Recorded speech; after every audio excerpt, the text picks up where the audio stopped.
당신은 미국과 중국 사이에서 가장 치열한 전쟁이 어디에서 벌어지고 있다고 생각하는가? 항공모함 함대가 포효하며 떠다니는 타이완 해협인가? 수천억 달러 규모의 무역 제재, 관세 패키지인가?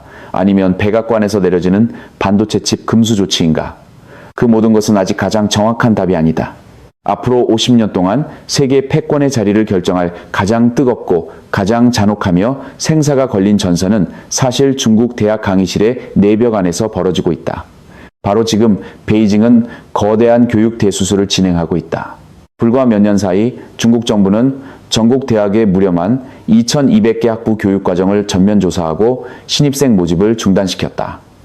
수만 명의 강사가 일자리를 잃었고 수백만 명의 학생은 환상에 가까웠던 전공을 빼앗겼다. 그 대신 중국은 인공지능, 반도체, 빅데이터, 로봇, 양자기술, 신소재, 첨단공학과 연결된 만이백 개의 새로운 전공을 초고속으로 열었다. 이 전공들은 미국 기술의 상징인 MIT와 같은 체계를 중국 전역에 건설하기 위한 새로운 미래 산업으로 간주되고 있다. 왜 하나의 강대국이 자기 교육 시스템의 3분의 1을 과감하게 잘라낼 수 있었을까? 이 대학개혁은 중국이 전국 단위의 거대한 MIT를 만들어내기 위한 천재적인 한 수인가? 아니면 서방을 무너뜨리겠다는 야망을 위해 청년 한 세대 전체를 연료로 태워버리는 냉혹한 도박인가? 2021년부터 2025년까지 무려만 2,200개의 학사 과정이 중국 교육 지도에서 사라졌다. 세계에서 두 번째로 인구가 많은 국가의 고등교육 체계, 거의 3분의 1이 수술대 위에 올라 완전히 해부되고 피를 갈아 넣은 것이다. 이 속도가 얼마나 무시무시한지 알고 싶은가?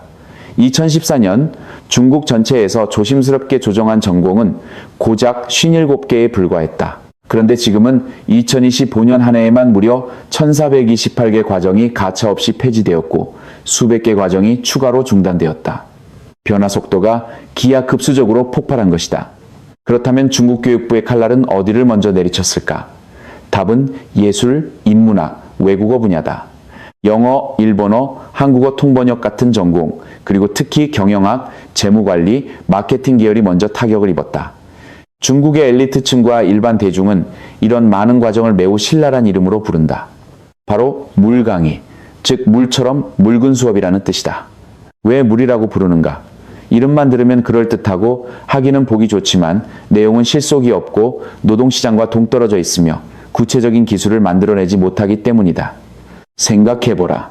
항공우주공학이나 반도체회로 전공을 열려면 대학은 수천만 달러를 들여 장비를 사고 실험실을 짓고 전문가를 고용해야 한다. 하지만 경영학이나 행정관리 전공을 열려면 대학에 무엇이 필요할까? 사실 아무것도 필요 없다. 정장을 입은 교수 몇 명을 고용하고 낡은 이론 교재 몇 권을 찍어내고 에어컨이 있는 강의실 하나만 빌리면 된다. 그러면 수백 명, 수천 명의 학생을 밀어넣고 학비를 아주 손쉽게 거둘 수 있다. 그 결과는 무엇이었는가? 수백만 농촌 중산층 가정이 소와 땅을 팔고 이를 악물고 돈을 빌려 자녀를 도시 대학으로 보냈다.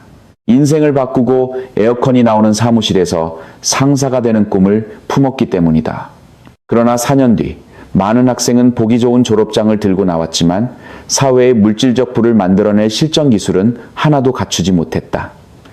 그들은 공장 노동자가 되는 것을 거부하고 손으로 하는 일을 깔보지만 사무직 회사의 이력서를 끝없이 내다가 계속 채용 담당자에게 탈락당한다. 가장 대표적인 사례가 공공행정관리 전공이다. 중국에서 이 전공은 공허한 관리 이론만 떠들 줄 아는 책상 물림을 대량 생산하는 분야가 되었고 결국 97개 대학이 이 과정을 폐쇄하라는 요구를 받았다. 이유는 간단했다. 당국이 10년 동안 데이터를 추적한 결과 이 전공을 공부한 학생들의 실업률이 하늘 높은 줄 모르고 치솟았기 때문이다. 실업자가 된 학사들이 거리로 쏟아져 나와 메이탄 배달원이 되고 디디 운전기사가 되었다. 국가자원의 거대한 낭비였다. 이 순간 학위는 더 이상 자산이 아니었다. 그것은 종양덩어리, 한 세대의 미래목을 조르는 잔혹한 빚덩어리로 변해버렸다. 실업 물결에 대한 공포. 지금 중국 경제의 그림을 조명해보자. 팬데믹 이후 그리고 부동산 버블의 끔찍한 붕괴 이후 중국 노동시장은 진짜 빙하기로 떨어지고 있다. 재학생을 제외한 16세에서 24세 청년층 실업률은 한때 사상 최고치인 19%까지 치솟았다. 심지어 많은 독립 전문가들은 실제 수치가 30%를 넘을 것이라고 추정한다. 청년 5명 중 1명이 집에서 부모에게 의존하며 빈둥거리고 있다는 뜻이다. 해마다 중국의 낡은 교육기계는 1100만 명에서 1200만 명의 대학 졸업생을 시장으로 쏟아낸다. 1200만 명. 그것은 유럽 한 나라의 인구와 맞먹는 규모다. 노동시장이 어디서 그만큼의 사무직 의자를 구해 언어학, 경영학, 그래픽 디자인 전공학사들에게 앉혀줄 수 있겠는가? 중국 청년들은 극도의 절망 상태로 빠져들고 있다.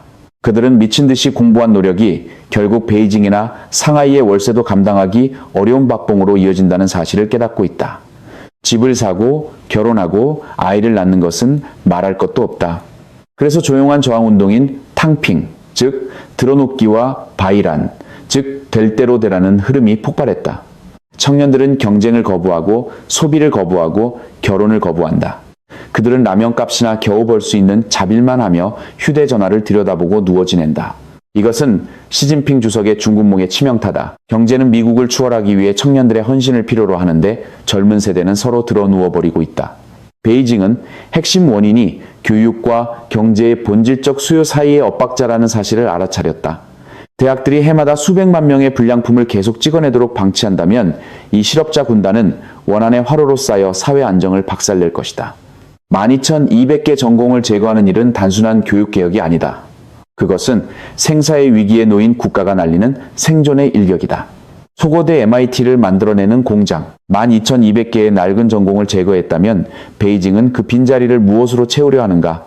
그들은 1200개의 새로운 대학 과정을 미친 듯이 빠르게 열었다. 그 새 전공 목록만 훑어봐도 워싱턴은 식은땀을 흘릴 수밖에 없다. 그것은 평범한 대학 입시 모집표가 아니라 기술 무기고를 설계한 청사진처럼 보이기 때문이다. 중국은 더 이상 어제의 시장을 따라가지 않는다. 그들은 앞으로 20년의 경제를 지배할 인력 생산 기계를 만들고 있다. 엔비디아 AI 칩 금지, ASML, 노광 장비 수출 금지 같은 워싱턴의 기술 봉쇄는 베이징을 벽 끝으로 몰아넣었다. 그리고 용이 막다른 길에 몰렸을 때 그것은 스스로 진화하기로 결정했다. 중국은 자국의 최상위 대학 전체를 영토 전역에 흩어진 MIT 네트워크로 바꾸고 있다. 그들이 학생들에게 무엇을 가르치는지 보라. 첫째, 체화 인공지능이다.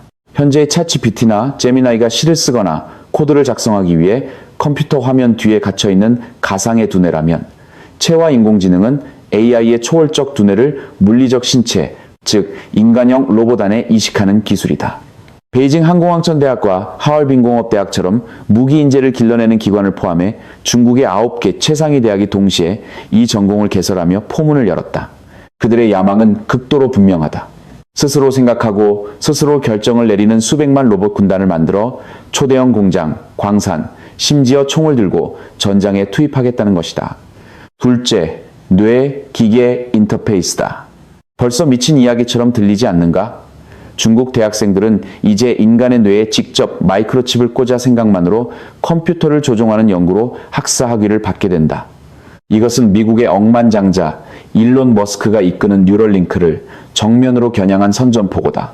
셋째, 적어도 경제와 정밀 농업이다. 그들은 학생들에게 수백만 대의 드론과 eVTOL 비행 자동차를 계획하고 조종하는 법을 가르친다.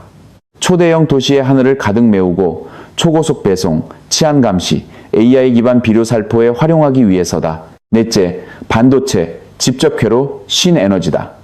베이징은 설계부터 칩 제조까지 완전한 자립이 가능한 핵심 엔지니어를 길러내기 위해 모든 힘을 쥐어짜고 있다. 목적은 단 하나다. 미국의 기술 봉쇄라는 금고화를 산산조각 내는 것이다. 베이징은 하나의 진리를 깨달았다. 현재 중급 수준의 AI도 이미 논리적 사고력에서는 박사와 맞먹는다. 대학 신입생이 이를 악물고 4년 동안 번역 기술, 배너 디자인, 홍보 글쓰기 기술을 배워도 졸업할 때가 되면 AI는 그 모든 일을 2초 만에 원가 제로에 가까운 비용으로 깨끗하게 처리해버린다. 인간을 훈련시켜 노동력으로 기계와 정면 경쟁하게 만드는 것은 더 이상 발전 전략이 아니다. 그것은 교육사고의 거대한 오류다. 반드시 인간을 기계의 지배자로 훈련시켜야 한다. 미국과의 전쟁에서 AI 엔지니어, 양자 엔지니어, 반도체 엔지니어를 더 많이 가진 나라가 인류의 운명을 지배하게 될 것이다. 중난 하이의 철권, 여기까지 오면 많은 서방 교육 전문가들은 경악할 수밖에 없다. 어떻게 인구 10억이 넘는 나라가 불과 5년도 안 되는 시간 안에 이렇게 동시적이고 매끄럽고 결연한 대수술을 수행할 수 있었을까? 미국이나 유럽 대학에서는 교육과정 하나를 바꾸고 전공 하나를 폐지하려 해도 회의하고 위원회 의견을 묻고 표결을 반복하느라 반세기가 아니라도 반십년은 걸린다. 교수들은 자기 밥그릇을 지키기 위해 시위를 벌일 것이다. 어느 대학도 학비를 벌어들이는 금광을 스스로 없애려 하지 않는다. 하지만 이곳은 중국이다.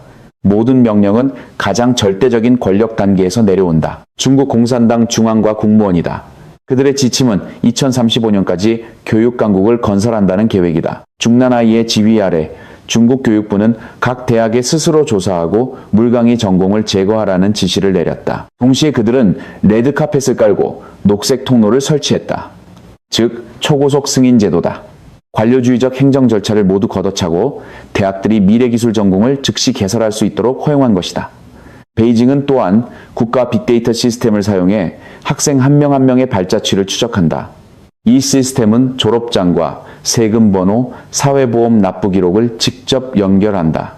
어떤 대학의 특정 전공 졸업생들이 2년 뒤에도 개인소득세를 내지 못한다면, 즉 실업 상태이거나 자비를 하고 있다면 교육부의 AI 시스템은 적색 경보를 울린다. 그러면 즉시나시 내려치고 그 전공의 신입생 모집 허가가 박탈된다. 그들의 방식에서 가장 흥미로운 점은 모든 곳에 하나의 딱딱한 틀을 적용하지 않는다는 것이다. 같은 대학이라도 1년 내내 얼음과 눈에 잠겨있는 도시 하얼빈에서는 곧바로 빙설 관광과 빙설 스포츠 전공 개설이 허가된다. 학생들이 졸업 후 제설 장비를 운용하고 겨울 경제를 발전시키는 법을 알게 하기 위해서다. 안후이성에서는 BYD와 NIO 같은 거대 전기차 기업들이 모여있는 중심지답게 어떤 대학이 낡은 이론 교과 과정의 80%를 스스로 잘라내고 학교 바로 옆 전기차 공장의 생산 공정에 맞춘 실습 중심 과정으로 갱신했다. 학생은 오전에 졸업하고 오후에는 곧바로 공장 생산 라인에 들어가 로봇을 운용한다. 미국이 이 동시적 속도를 바라보면 그저 비명을 지를 수밖에 없다. 베이징의 아킬레스건, 물론 어떤 혁명에서도 위험과 피 흘림은 피할 수 없다. 중국 최고의 학자들, 가장 뛰어난 두뇌들조차 이 무시무시한 피가리 속도 앞에서 식은땀을 흘리고 있다. 베이징은 인류 문화의 측면에서 자멸적인 수를 두고 있는 것일까? 이제 이 전략의 아킬레스건을 함께 들여다보자. 최신 기술 트렌드를 향해 미친 듯이 달려가고 대학을 단기 직업 훈련 센터로 바꿔버릴 때 위험은 극도로 커진다. 기술은 매일 변한다. 몇 년 뒤 새로운 돌파 기술이 등장하면 방금 배운 현 세대 엔지니어들은 즉시 시대에 뒤떨어진 폐지가 될 수 있다. 학생들이 좁은 기계 조작 기술만 배우고 기초 사고력을 갖추지 못한다면 노동시장이 방향을 바꿀 때 스스로 적응할 능력을 완전히 잃게 된다. 그러나 더 위험한 것은 인문학, 사회과학, 철학, 예술, 역사 분야를 무자비하게 제거하는 일이다. 중국은 피 묻은 도박을 하고 있다. 그들은 감정 없는 기계 같은 청년 세대를 주저할 위험을 안고 있다. 수백만 명의 엔지니어가 코딩을 극도로 잘하고 수학을 극도로 잘하며 기계 설계를 완벽하게 해내지만 공감 능력이 부족하고 비판적 사고가 부족하며 예술의 광기가 부족하고 인간으로서의 윤리적 기반이 부족할 수 있다. 아이러니하게도 베이징은 AI 시대의 역설 하나를 잊은 것처럼 보인다. 논리 계산, 데이터 분석, 프로그래밍 코드 작성은 AI 기계가 인간보다 수만 배 더 잘할 수 있는 영역이다. 반면 연민, 추상적 사고, 삶의 철학, 인간 감정을 연결하는 능력, 즉 인문학 영역에 속하는 것들은 어떤 칩도 제대로 모방할 수 없다. 미국 실리콘밸리의 위대한 힘은 단지 기계에서 나온 것이 아니라 창의성에서 나왔다. 잊지 말라. 스티브 잡스는 한때 대학을 중퇴하고 떠돌며 끼니를 걱정하던 사람이었다. 하지만 쓸모없어 보이던 서예 수업을 청강한 경험 덕분에 그는 아름다운 글꼴을 컴퓨터 안에 집어넣었고 애플 제국의 영혼을 만들어냈다. 만약 한 사회가 명령에 복종하는 이동식 계산기들로만 가득하고 예술가의 영혼도 없고 비판적 질문을 던지는 철학자도 없다면 그 국가는 어디에서 돌파적 창조 능력을 얻을 수 있겠는가? 문화의 핵심을 잃어버린다면 중국은 영원히 첨단 기술, 하청 공장, 영혼 없는 로봇 군단에 머물 뿐 결코 두 번째 애플을 만들어낼 수 없을 것이다. 기술을 얻기 위해 인문을 질식시키는 것, 그것은 한 문명이 한 세기 전체로 빚을 갚아야 할 만큼 비싼 대가가 될 수 있다.